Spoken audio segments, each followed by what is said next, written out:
Morning. Joining us, we have 19,911 confirmed aggregate cases of coronavirus since the very beginning of the pandemic. That is an increase of 42 new cases overnight. There have been, as you know, 729 deaths due to the coronavirus in Victoria. No new deaths since the report I gave you yesterday.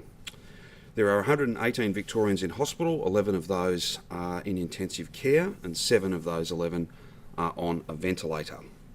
A total of 2,506,513 test results have been received, which is an increase of 8,803 since yesterday. So they will be Sunday's results and are broadly on trend in terms of weekend numbers. Thank you to each and every one of those people for getting tested. And again, the reminder, the very clear appeal and request to every single Victorian, regardless of your circumstance, your postcode, if you've got symptoms, even mild ones, please come forward and get tested. It is a massive contribution that you can make to our collective efforts to defeat this second wave. There are 4,282 cases with an unknown source. That's a decrease of 9 since yesterday. There are 158 healthcare workers who are active cases. We send them our best wishes and we thank them and all their colleagues for their amazing work. There are 1,040 active cases across the state, so that number continues to fall. That trend is very much with us. In terms of regional Victorian cases, there are no new cases in regional Victoria, and that means there are just 43 active cases across regional local government areas that are currently under stage 3. I will come back to regional Victoria in just a moment. In terms of the rolling averages 1 September to 14 September, 52.9 in Metro, 3.6 in regional Victoria. And there are no new mystery cases in regional Victoria. There is one mystery case from the 1st of September. So at the end of today, that person will come out of those numbers because it has been 14 days since their positive test. Active cases in disability facility settings, there are 10, 6 staff, 4 residents. Aged care shifts that have been worked by hospital staff, 4,426 shifts, quite an amazing effort, a massive effort to look after the most vulnerable, and we thank each and every one of those hospital staff who've gone into aged care and done such a tremendous job. There are 515 active cases in aged care as we update you today. Now, because there are less than 5 cases for a 14-day period and there are no mystery cases in regional Victoria, I am absolutely delighted to be able to announce that regional Victoria from 11:59 p.m. tomorrow night will be able to take the third step in our safe and steady roadmap to COVID normal. That is a massive, it's a massive thing. It is such good news. I am so pleased and proud of every single regional Victorian who has stayed the course, followed the rules, got tested. They've done an amazing job. And I know it hasn't been easy because there have been many communities where, to the best of our knowledge, there has not been virus. But you've always got to be conservative, you've always got to be cautious. What this means, off public health advice, we're able to make further announcements today, and regional Victoria will be opening up in just the next 24 hours or so. It is a massive thing. It is a very positive thing. It is something we should all be very pleased and proud of the job that regional Victorians have done. This will be welcomed, I'm sure, and there's no greater evidence to the people of Melbourne that these strategies, getting numbers low, is possible and it is essential. You have no chance of keeping numbers low once you open up if you don't first get them low via the restrictions and the rules we have in place. This is a credit to everyone in regional Victoria. I am proud of you, I am grateful to you, and I'm so pleased to be able to make these announcements today. To give you a sense of what these changes to the rules will mean, the 4 reasons to leave your home will no longer apply, gathering limits will increase, and most workplaces will reopen. Restrictions on businesses and visitors do remain in place regarding people caps, physical distancing, the wearing of masks, things of that nature. But the key changes include outdoor gathering limits will increase to 10 people. Infants under 12 months are not included in the calculation of that 10. The household bubble is introduced where up to 5 visitors are allowed in the home from a nominated household. School will be a staggered start over the first couple of weeks of Term 4, and we will have more to say about the exact age groups, year levels, that'll be coming back over those first 2 weeks of Term 4. But that will be essentially all classes, all schools across regional Victoria will have as close to a normal Term 4 as we can possibly deliver. Hospitality and entertainment will be allowed, subject to gathering limits and some other requirements around density. Retail, of course, has remained open and will be expanded to include personal services such as beauty and tattooing where a mask can be worn. For real estate services, outdoor auctions will be permitted with a limit of 10 people. All community sport will return for children. Non-contact sport will be permitted for adults. Gathering limits for weddings will increase to 10 people and for funerals to 20 mourners. Outdoor religious gatherings will increase to up to 10 people plus one faith leader. Tourist accommodation will open for regional Victorians in regional Victoria for them to travel and holiday within regional Victoria. Every business, every single business across regional Victoria will be required to have a COVID-safe plan, and those plans will be enforced from the 28th of September. If I can just talk about hospitality just for a moment before we go to questions, you would appreciate with the Upper House of Parliament sitting, Jenny has a time commitment, so we'll go straight to questions once I'm finished running through this. This will be predominantly outdoor, that is for cafes, bars, restaurants, pubs, subject to gathering limits and density quotients. Only table service will be allowed, and there will be a 2-hour limit on bookings. For indoor service venues, they can open with a cap of 10 seated patrons per space, subject to a 1 to 4 square metre density rule. There will also be a maximum of 2 such spaces. So 2 spaces inside, a maximum of 10 each. So for larger venues, that would be 20 people inside. This is from, again, midnight tomorrow night. For outdoor service, more customers can be seated.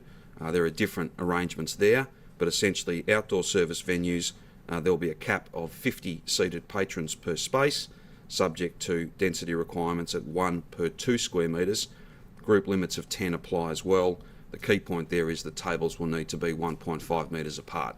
So for many venues, larger venues, they will be able to have up to 70 people seated at any one time. So others may have different outdoor areas which are quite separate. Again, there will be advice, assistance, guidelines, very detailed conversations over the next 24 hours with various peak bodies, and of course we're there to provide advice to any and all individual businesses who need that. I know that many would like more. They'd like more inside particularly, but the risk of infection is dramatically higher inside.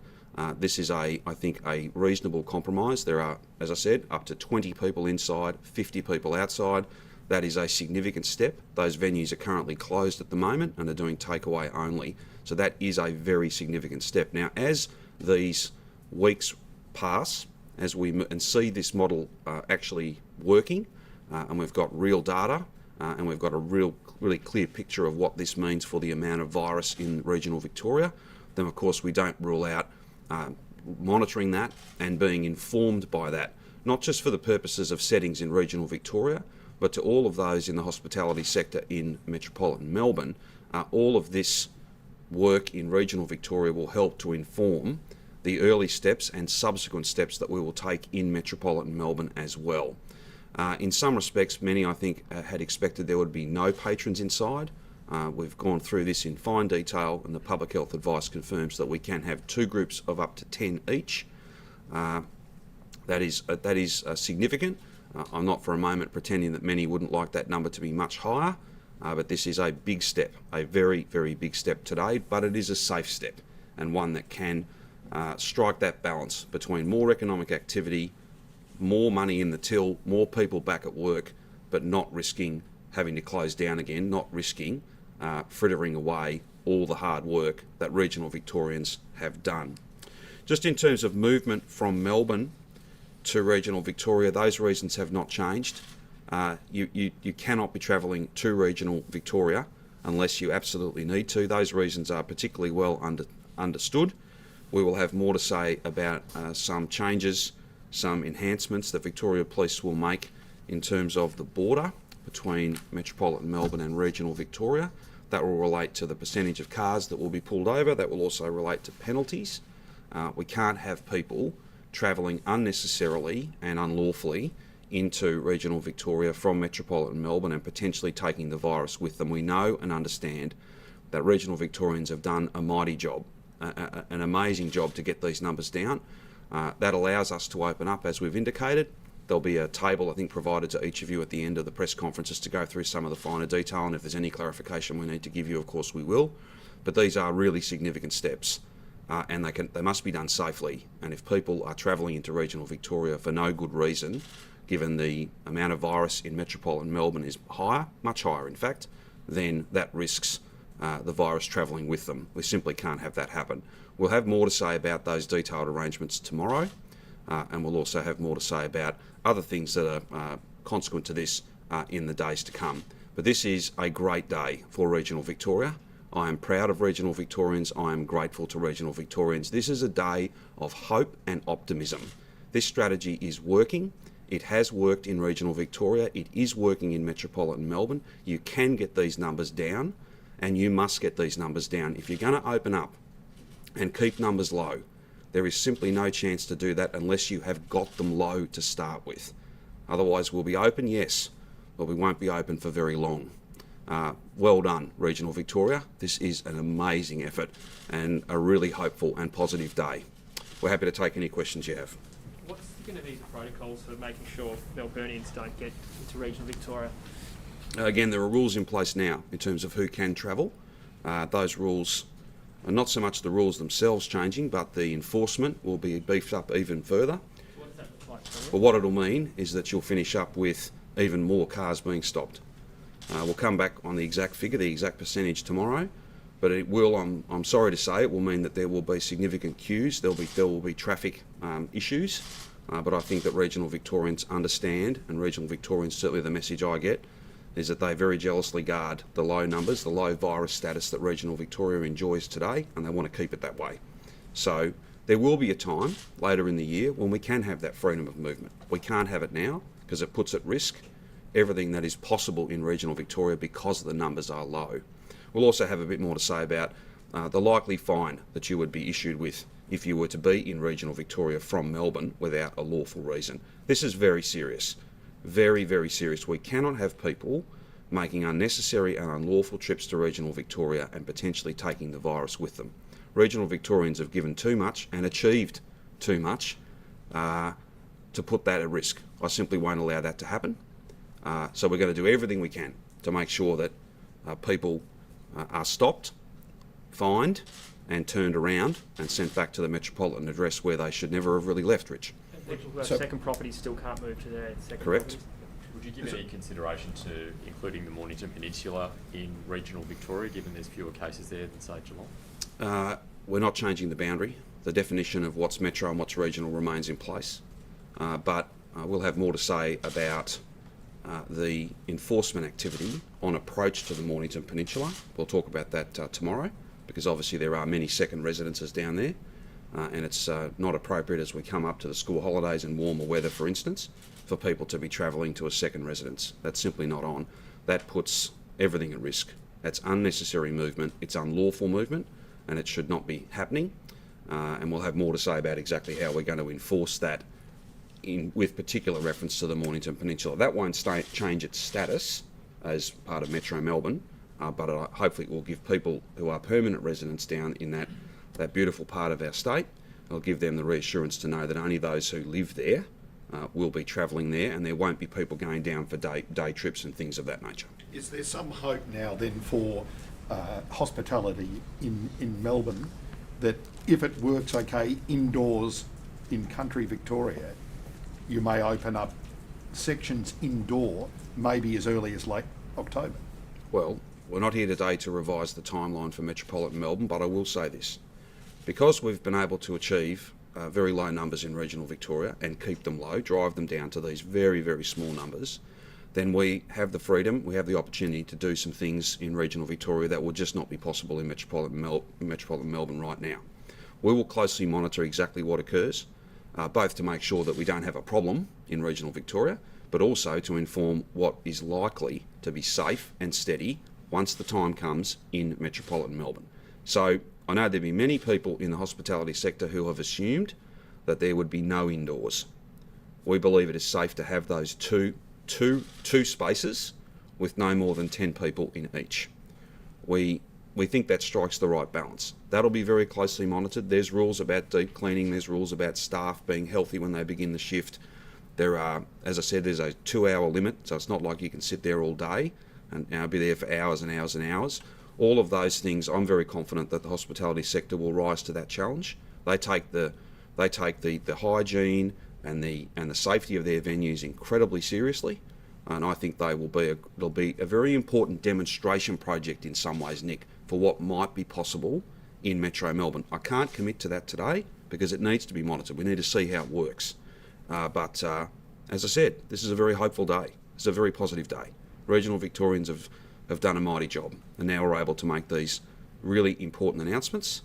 What's more, this shows every Victorian, you can get these numbers low if we all stick together, if we all work together, and if we all stay the course. That's where we are today, and it's a credit to every single person in regional Vic. Can we ask Alan about the other good news of the day? I guess the zero in the Yes. deaths column. It's been a couple of months since we've seen that. It is very pleasing. The reason that I've not made a big thing of that is because I can't be certain the status of people in hospital, the status of people who are still gravely ill, Lundy. There are many people still who are fighting this virus, and it's a very tough fight. I can't guarantee that number holds tomorrow, but what we do know is that those numbers have been coming down, and that's a direct result of lots of different work, lots of different efforts. It's very pleasing, but I can't for a moment pretend that there'll be no deaths tomorrow. That's the nature of this virus. This is not a good thing to get, whether you're frail and aged or otherwise healthy and young. This has been glossed over a bit, but I just want to make this point before I throw to Alan. There is growing evidence across the world that otherwise fit and healthy young people are getting this. It's not fatal, but it's not a common cold either, where you just shake it off and you can barely remember you had it a week or two later. It is presenting in some as a chronic illness, a chronic condition that has long-lasting effects.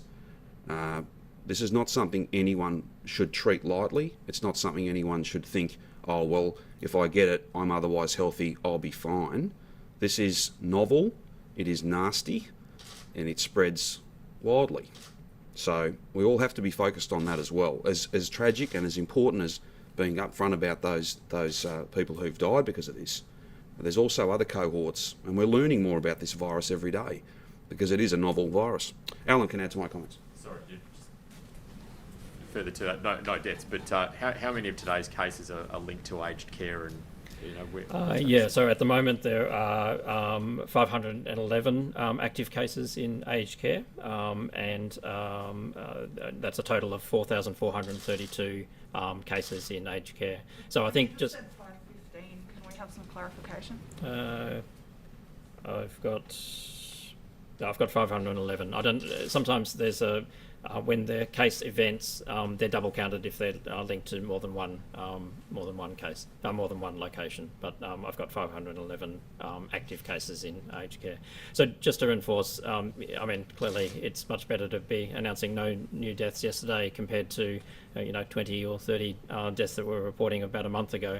But just to reinforce that there are 118 people in hospital and 11 in intensive care, and 511 active cases linked to aged care. So there are likely to be deaths ongoing, but clearly it's much lower than it was, and we'll take that.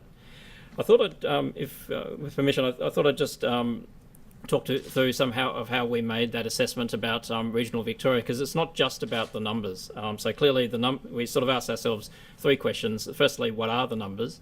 Secondly, what is the chance that an active case will transmit as an ongoing downstream transmission? And then what's the chance that there are other unknown cases out there that we don't know about? So the case counts have been decreasing, 50 cases in the last 2 weeks.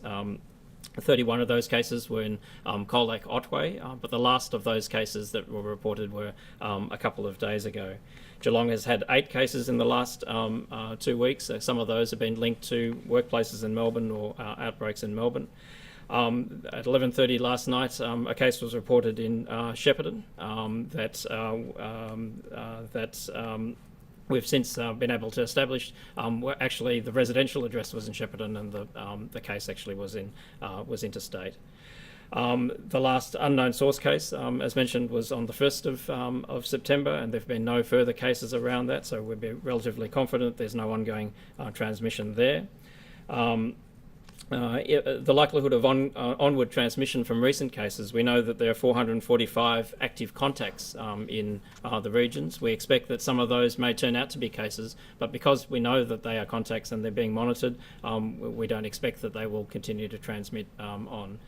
80% of people that were diagnosed in the regions in the last couple of weeks were in isolation at the time of symptom onset. So again, a high proportion of those not posing a risk for onward transmission.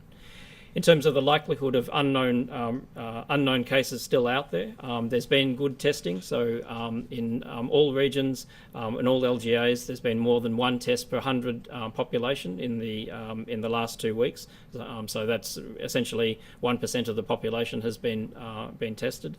In the areas where there have been cases, like Colac and Bendigo, Ballarat and Geelong, there have been substantially more than one test per 100 people. So we'd be relatively confident that we're not missing anyone out there. We've been doing sewage testing, as you may know, and there has been a positive in Apollo Bay. But about 10% of the population of Apollo Bay have been tested, and we've not found any cases. So we're again relatively confident that there's no unknown cases on the basis of that. I think it'd be fair to say that there will be more cases in regional Victoria. Obviously today is a day that we can say that it's safe to start relaxing restrictions, but the price of that is that we need to continue to be vigilant, that workplaces and people need to have to be aware that if they become unwell, they need to get tested and go home. They need to pay attention to all the hygiene measures and wear masks and so on, and observe all the restrictions to be careful. So it's trying to give you the picture that it's not just a number that we've been aiming for, but it's a whole suite of things that we've been looking at to make sure that it is safe for regional Victoria to open up. With the new cases today, I think it's 42.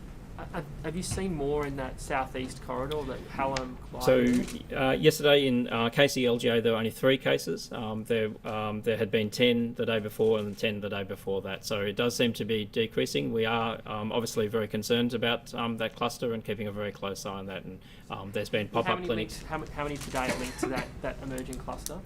Sorry? How many of today's numbers are linked to that emerging cluster that Brett talked about yesterday? I think it was 9 cases. So I haven't got that number, but I know that there are only 3 in the KCLGA, which encompasses that area. Brett was talking yesterday about taking special efforts to work with the local communities there. Is that happening now? Yes, absolutely. So I think Brett gave some talks to community leaders out there. There's ongoing work, as there has been throughout all of this. There are pop-up clinics that have been stood up in the KC and that region to just make sure that it's easy for people to get tested if they're unwell. Jenny, can I just ask, with regional Victoria moving to the next step, is there scope to restart elective surgery in those regional hospitals like Bendigo, Ballarat, Gippsland? Sure.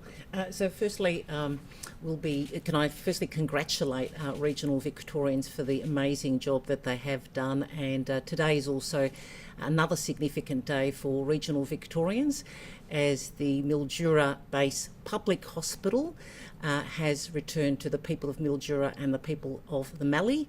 A year ago, the Premier and I travelled to Mildura to make that commitment that we would return that hospital back to public hands. It was a hospital that was run privately for the last 20 years, privatised by the Kennett government, and I'm very proud of the people of Mildura and the Mallee who advocated for this return. Our government listened, and today is a really important day for the people of Mildura and Mallee, and I know they'll be really, really excited. It is the biggest employer in town, 900 staff working there. I just wanted to take this opportunity to thank them for the amazing work that they have all done over the past year, not just working on the transition, but also responding to the pandemic as well. So a very proud day for Mildura and the Mallee community. Just in terms of elective surgery, the government has been working on a plan to resume elective surgery safely. We'll have more to say about that very, very soon. We are looking, of course, at a staged process. You might recall that the reason why we paused elective surgery to begin with was because of the private aged care crisis facing our state. I'm grateful to the nurses in particular, but all the hospital staff who have stepped in to our private aged care facilities right across the state, but particularly here in Melbourne, and who have provided many shifts to support them. So we are looking at a staged process of resuming elective surgery safely. There may well be two speeds, a faster process for regional Victoria in line with today's announcement, but we'll have more to say about that very, very soon. Just another question for Alan, if I may, Sure. if that's okay. Brett said previously that once we got the numbers down, we'd get a greater breakdown of, like we had in the first wave, of what those numbers were, what clusters they were linked to, and that kind of thing. Now that we are in the 30s and 40s, are you intending to do that? I know New South Wales will give the date it was notified, the source of acquisition, the LGA. Will we move to that? So I think we already have a fair bit of information on the website by postcode, by LGA. Happy to work with you But to work in out. terms of just each day's cases, you know, this is however many are linked to this cluster. We don't know which cluster these ones are linked to. Those sorts of numbers that we used to get. Yeah, I'll have a chat to Brett and see what we can get you. Yep. Alan, in relation to the regional Victoria opening up, should people in metropolitan Melbourne be a bit cautious in looking to that model and how it's working and thinking that's what it will look like for us, given that you say a big consideration are sort of the unknown cases that may still be out there. Obviously metropolitan Melbourne's got so many more cases that we know about, so therefore probably so many more that we don't know about. And also just the fact that, you know, there are so many cases here. Can the two models be compared? Look, I think, I think in a sense, you know, regional Victoria are doing now will be a dry run for what will happen in Melbourne. I expect that, you know, we'll be making the same sort of assessment, hopefully in a number of weeks' time, to say that, you know, it's safe for Melbourne to open up.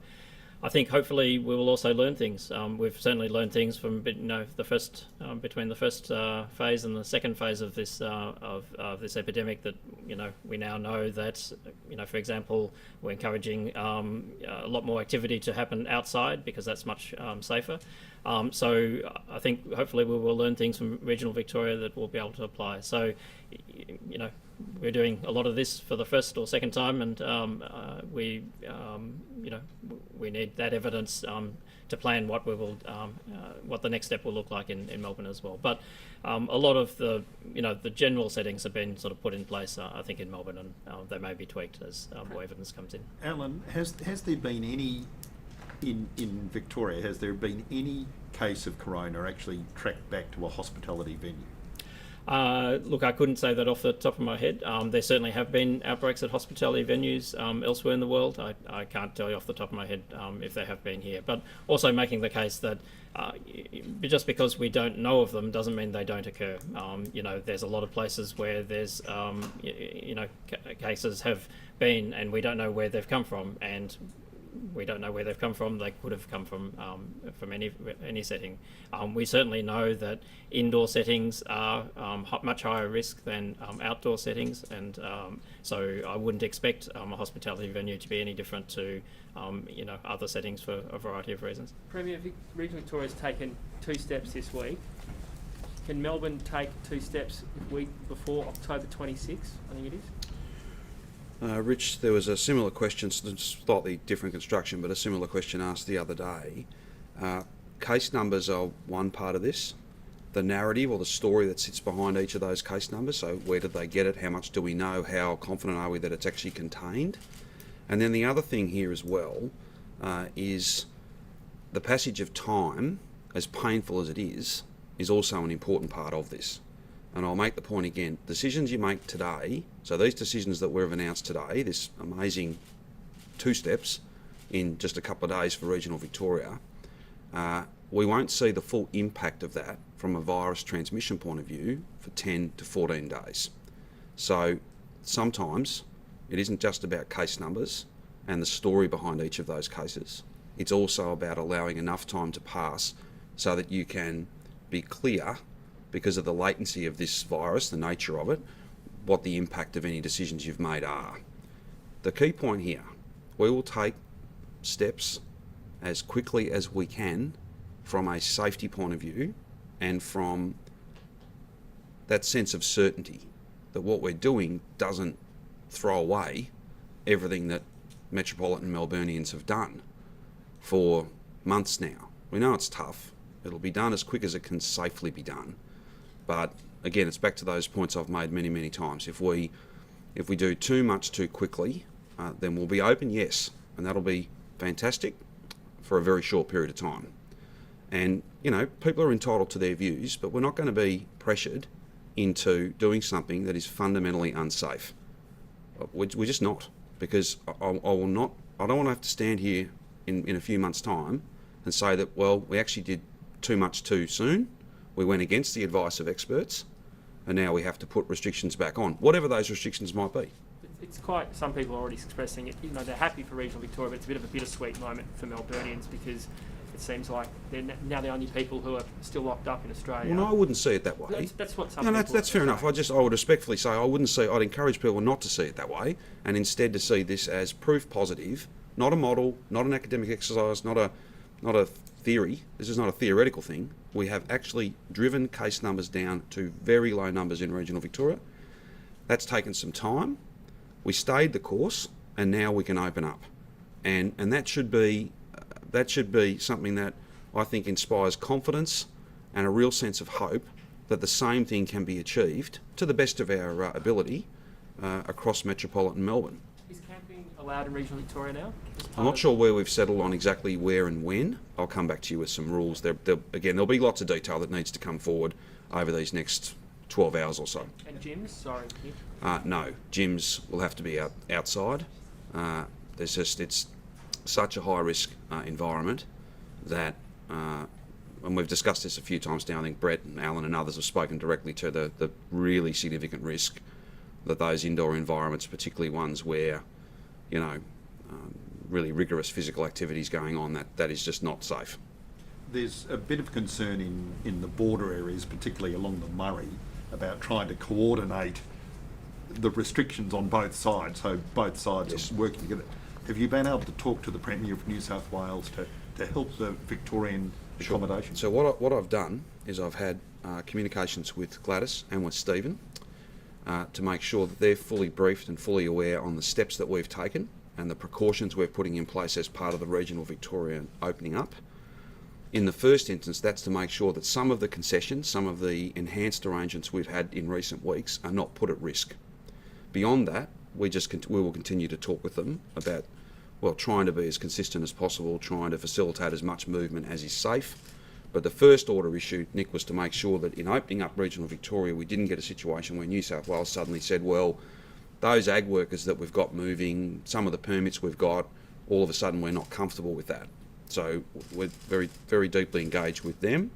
And have you got the clearance from New South Wales on that? I'll leave them to make announcements, but I think it's fair to say, in my discussions with Gladys, they're comfortable with the arrangements that we've put in place. But again, I'll leave it for them to make any announcements, whether they need to or not. With South Australia, again, I'd be confident as well. But my offer really to Stephen last night was, look, we'll give you all the information you need and more, so that you can have a really clear picture of what's going on in those border towns, and you can have a really clear picture of what the virus is doing in very soon to be opened up regional Vic, so that doesn't impact and doesn't see them have to revisit any of the concessions, for want of a better term, that they've made around movement and that bubble, if you like, that they've got. that was important. The next job of work, obviously, is to get those borders open, and the best thing to achieve that outcome is that we stay the course, get the numbers down across the state to very low levels, and then we'll be able to have that freedom of movement within Victoria, and obviously into other states. Premier, why the cap of just 20 indoors for some of those? Some of those country pubs are very big places, multiple rooms, could have 10, 10 and 10. Why cap 20? Because it's not just about where people are sitting, it's also about using bathroom facilities, things of that nature. And it is a tough judgment to make, and I fully acknowledge there'll be plenty of publicans and plenty of restaurateurs who would love to have more inside than that. That is as much as we can give them at this point. It's more than what was foreshadowed, but we think it is safe. So 10 per space, maximum of 2 spaces. Again, I'm not announcing this today, but if we get 3 weeks down the track, and we think this is working well, then we obviously reserve the right to maybe add to this, to tweak it in different ways, to maybe grow the number of groups or the number of people outside. All those things are on the table, and that's that key point about modelling versus data. The actuals, what happens each and every day, not in a theoretical sense, but in a very real sense, that has informed the decisions we announced today, and it'll inform any other decisions that we can make.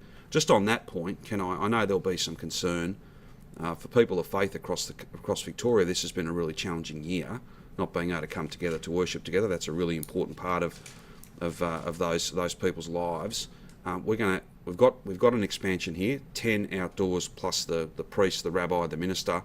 We'll look at that over the next 2 or 3 weeks, and based on the broader picture in regional Victoria, it is possible that we could have larger outdoor services, but we just need a little bit more time just to see what the impact of all this easing is.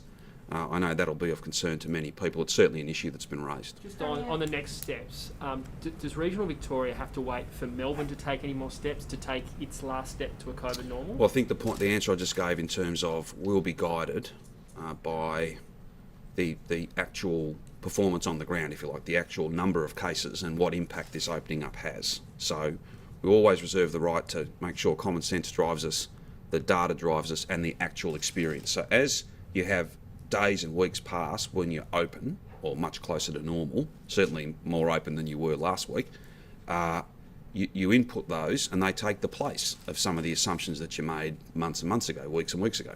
So it's a constantly evolving thing. But I do, again, to stress the point, numbers are important, yes. What sits behind those numbers in terms of the narrative of how the person got it, is it properly contained? And then that passage of time issue, because there's that lag and you don't start to see the impacts of whatever you've done. You don't see, the virus isn't visible to you for 10 to 14 days. Some passage of time is a very important part of this. I know that's deeply frustrating, and everyone would like to be able to go from one step to the next in a space of days, but you can't do that because you'll literally have no sense of what each of those decisions has meant for the amount of virus that's out there. The opposition says the waiting list, elective surgery waiting list, has ballooned out to about 100,000. Is that an accurate figure? And why not a sense of urgency about getting elective Well, no, surgery? there is an absolute sense of urgency, but it has to be done safely. And we'll have announcements to make very soon about the resumption of elective surgery. And we know that this has had a very significant impact on people in categories 3 and those in the back end of category 2. But if you're going to create space to take private aged care patients into our hospitals, if you're going to provide them with the care and support that they need, then you have to create that space. And it wasn't beyond that also, the notion of, there's been a fair bit of hospital-based infection because of the wildly infectious nature of this virus. So it's been appropriate to try and limit the number of people, many of whom themselves have underlying health issues well beyond their surgery. Limiting their movement in and out of health settings was appropriate at the time, but we're getting very close to being able to have more to say about the resumption of elective surgery. But it won't be 0 to 100. We won't be going straight back to, to the full tilt. It'll need to be staggered, and then we'll have more to say about a blitz as well, Nick, to make sure that we do the catch-up. That's very important also. And that figure of 100,000, is that accurate? I don't have the latest number. They made it up. I'm not sure, but I'll try and get you the number. In fact, I think that might have been provided to one of your colleagues who asked a question yesterday. There you go, I'll chase it up for you, for all of you. Premier, thousands of Australians remain stranded overseas. When can we see Victoria start to take arrivals back in? It's too early for us to say, but we will resume flights coming to Melbourne, and we will have arrangements in place that are as safe as they possibly can be to facilitate that. But at this stage, our focus needs to be elsewhere, and I apologise for any challenges, any difficulties that poses for people who have to return via other states, but there's no alternative. We need to be focused on really one thing and one thing only, and that's getting these numbers as low as we possibly can, and there will be a time for those flights to resume. Do you expect that to occur before Christmas? Look, to be honest, I don't. No decision has been made. I think that's likely. But the other point to make here as well is, we've got a process going on at the moment to give us findings, to give us advice, and we would want the benefit of that before we put any final model in place as well. Given that Melbourne took the lion's share of people prior to this second wave, should the other states be lifting their caps to allow more Victorians to return? Well, just for the purposes of accuracy, we took more than 20,000 people. I think that number would be exceeded by Sydney, so I wouldn't want to rob Sydney of their claim to have processed more than we did. I think they did at the time, and of course that number's grown very, very steadily since we stopped flights coming back here. Look, there are different states are in different places. The flight patterns, where planes land, that's always been probably the biggest determinant of how many return travellers came into each city. And cities are different beyond that as well too. For instance, there's been many more cruise ships going to New South Wales, going to Sydney, because that's a much bigger feature of their market, if you like. So I'm not here today to comment on what other states are doing. All I can say is, from our point of view, we've made many requests of other states, and they've always delivered, and we're very, very grateful to them. A lot of people expressing their displeasure with you and what you've been doing over the past few months as a Give Damn the Boot campaign, including photos of boots out in front of, I think it's your old farm where your father's funeral was. Is that stepping over the line, do you think? Oh, look, Lundy, I'd say that we're at our best and our strongest as a state when we come together, when we look out for each other. I think it's equally true to say that we're at our worst and our weakest when this nastiness, this divisiveness comes into the challenges that we face. I saw that photo. That photo was sent to me by someone. That's not the front gate to that farm. I know that farm well. That had been positioned. Those boots had been positioned not at the front gate, but at a different gate to make a point. I'm happy for people to make their points, provided they're not doing anything to spread the coronavirus. But I'll just say this. Having different views, to me, that's fine. It's a healthy part of our democratic society. But decency matters too. The last time I was in that shed was when I carried my father's coffin out of it. And I think that is... I won't use the words that my father would use to describe that sort of act. That's just low, and has no place. No place. Have a different view to me, but leave my family out of it, particularly the dead members of my family out of it. I don't think that's too much to ask. Shame on him. Shame. On another matter, have you got any update on the police shooting today? No, I don't, but police, I understand, will be out at about 1, Rich, and they can take you through. There's a number of matters they need to deal with. There's that incident, and then there is the other matter where an officer has been stood down. Obviously, I can't comment on that. They can. They can give you some further details, but that matter's being investigated, and as it should, because there's obviously significant public interest in that. Have you seen that vision? I have seen that vision, yes. How did it make you feel? Well, it needs to be investigated. I think that officer being stood down is the appropriate step to take, and I'll leave Victoria Police to comment in any further detail. They're the ones that will be doing that work, and they'll obviously be in a better place to work out exactly what can be said and what shouldn't be said, in order to make sure that we have a process that's fair and that family members get answers. I'll send my best wishes to that family. They're obviously doing it very tough at the moment to have their loved one in hospital gravely ill is a very, very significant thing. Just on policing more broadly, we've had the 2 incidents you just mentioned. We've had a number of other incidents, including earlier this month an Indigenous man who I think was riding his bike to work on the Metro tunnel. He ended up with his arm in a sling, his bike broken. Allegedly, he was called a black C word by police. Do Victoria Police have a serious cultural problem? No, I don't believe so. And I don't think the police would concur with the way you've described that particular event. They would have a different version of events. But that's not for me to advance. That will be for them to advance. And I'm not sure whether there's a court process or any other process in relation to that person. Are you alleging that that person is voicing untruths about what I'm happened? not alleging anything. It's not for me to allege anything. I'm simply saying that police will be the ones to tell you whether that's accurate or not, and I think they might have a different view. You're free to test that with them, and that's the most appropriate thing. Whenever I don't speak about a specific case, it'll be for a good reason, and I have, where I've been safe to do so, I have spoken at length, and I communicated directly with the constable down in Frankston, who was, it will be alleged, savagely assaulted. I thought that was the appropriate thing to do. In broad terms, and in very specific terms, just so there's no doubt, Victoria Police are out there doing very important work. They do it with professionalism, they do it with skill, they do it with a genuine concern to keep the community safe. I'm grateful to them, but where an individual incident occurs, which I don't think speaks to culture, where an individual incident occurs, it should be properly investigated, and I have confidence that that's exactly what will happen. There have been numerous individual incidents, though. Well, if you think about the number of, I haven't got the numbers to hand, but pre-pandemic, and I don't believe this has changed, pre-pandemic, the percentage of incidents, the number of incidents as a percentage of the total daily interactions that members of Victoria Police have with Victorians, it is a low number.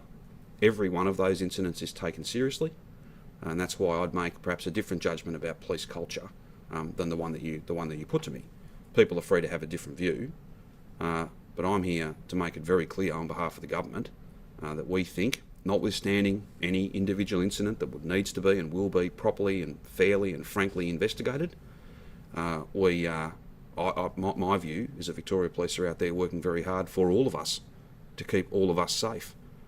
And whether it's COVID issues or the youth gang push that was announced yesterday, I think Victoria Police have a very broad brief, and they are working very hard to make sure that pandemic and afterwards they're out there fighting crime and keeping the community safe. Qantas is talking about consolidating headquarters in its Yes, facilities. they are. Are you meeting, or are members of the government meeting with Qantas to ensure that Melbourne doesn't lose what it has? I wouldn't see it in those terms. I think that there are very substantial prospects for Melbourne. I had a very productive discussion with Alan Joyce last night, and we'll be having detailed discussions, my team and his, and he and I will no doubt speak again. The process that they have announced today, I think they've made their announcement already, is one that we welcome. We think that we have a very attractive offer to make, and we'll work through that to try and have as many jobs as we possibly can in our city and state. And it was a very, very productive discussion last night. What sort of facilities would you like to have here? Well, I can only speak to what Qantas are looking to do, and as I understand it, they've got some heavy maintenance jobs, they've got some head office jobs. All of those jobs are essentially up for grabs, and we'll be working very hard to make sure that Victoria puts a high quality bid. We have an Avalon airport with enormous amounts of space. We have Melbourne Airport, the largest curfew-free airport in the country. We have undeniable strengths when it comes to the sort of engineering and technical capacity, and a training system to continue to push those people through and make sure that we've got the very best of skills. We've got a very attractive offer to make. That'll be made in due course, and then it'll be up to Qantas what choice they make. But it was a very, very productive discussion. Premier, the Prime Minister has now told the Hotels Inquiry that he wrote to you 3 times offering ADF support. Why did you tell the Victorian Parliament that there was never ADF support for the hotel quarantine on offer? The Prime Minister's representations to the inquiry, I'll leave that to the inquiry to make recommendations and findings about that. I'm not interested in having a debate with the Prime Minister or anyone else, frankly, from this podium. what I would say to you is that my comments are consistent, my comments are accurate, my comments are supported by statements that have been issued by Andrew Crisp as the Emergency Management Commissioner. I really don't have much more to add beyond that. On the inquiry, can I just ask, you'll be appearing, and I think some other ministers have prepared to appear if they're asked to. Who funds the representation of those appearances? Is that There are insurers, or is there are that- long-standing arrangements, and these are no different to any other inquiry or Royal Commission process or any similar process. So there's no change. They are long-standing arrangements, It's and taxpayer have not funded. been modified or altered in relation to this. It's taxpayer funded though, and it's in addition to the $3 million that's been set aside for the Yes. inquiry, isn't it? Yep, as is the case with all matters for many decades, perhaps even longer. Any other issues? In terms of the sole traders, did you anticipate the backlash that because so few of them have actually got the benefits of? Well, again, we've made announcements. That won't be the end of announcements that we make. We've got a budget coming up. We've got all manner of other opportunities to provide support in very focused, very targeted ways, but also in a much broader sense. The Commonwealth Government has the principal responsibility in relation to income support. That's what they've done. And we've added to that, over and above that. We made announcements yesterday. I've got no further announcements to make today, Nick, but we always reserve the right, and we will, and we've actually foreshadowed that when we get to the budget in later in the year, we'll have much more to say about driving confidence and demand, investment, profitability, getting people back to work, finding that COVID normal and doing the economic repair work that is absolutely essential. But you've got to deal with the health issue first. Those announcements yesterday are over and above what is essentially the primary responsibility of the Commonwealth, and I thank the Commonwealth for their job seeker and job keeper policy settings. Would you now like the Prime Minister of the federal government to make the commitment to not cut job keeper Look, it's when not it comes to Victoria? it's an important question. I had a conversation with the Prime Minister on Sunday. It's not about what I'd like. He's made his position clear. What I have asked for and what I believe to be under very active consideration is a tax-free treatment for all of the hardship payments that have been made to those businesses. I think that's a fair and reasonable outcome. As for JobKeeper and job seeker settings, that is entirely a matter for the federal government. But I thought it was appropriate. It's pretty clear what the Prime Minister's intentions are there. I'm not seeking to necessarily have a debate about that. But what I thought was a fair thing to ask for beyond that, given that he'd made his position clear, was a tax-free status for some businesses now. When you add up all the payments that have been made by us over the journey, it is a significant, for some businesses it is a significant amount of money. And if that can have a tax-free status from a Commonwealth point of view, given that we've made arrangements around payroll tax and JobKeeper, I think that's a fair thing. And it's not for me to make announcements, but I know that that's being actively considered, and I think that's being positively considered by the Commonwealth Government. But it's up to them to find a landing with that and to make announcements. Will you use ADF to patrol the border between Melbourne and regional Victoria? ADF are already supporting some roadblocks. I know that. Given you've got such a big... I'd leave it to Victoria Police to come back with a detailed plan. There are still well more than 1,000 ADF personnel that are in Melbourne and across Victoria today. They're doing an amazing job. Some of them have been here since the bushfires. There's never been a resistance. There's never been anything other than the grateful acceptance of ADF help, as well as support from others, whether it be Commonwealth public servants and others. But I think that'd be an issue for Shane Patton to work out. If he needed more, for instance, then he'd have a conversation with Lisa, and then we'd ask the Commonwealth to do that. Or we'd engage directly with Commodore Hill and say, can we move some people from one area across to doing another task? That's happened, and I certainly couldn't rule it out happening again. Any other issues? This is a great day for regional Victoria, and a great day for our state. As challenging as the settings are in metropolitan Melbourne, this shows you can get the numbers down, you can keep them low, and then you can open up. I want to congratulate and thank every single person in regional Victoria for the amazing job they've done. And we'll continue to work with industry, we'll continue to add to the announcements I've made today, and then we'll monitor how that goes in the days and the weeks and the months ahead, and then that'll inform what happens in Melbourne, and we'll refine it and enhance it this is a really significant day, and one of hope and optimism and a real positivity. And I want to thank everyone for the contribution they've made to getting us here. Thanks very much. See you tomorrow. Take that and rewind you back.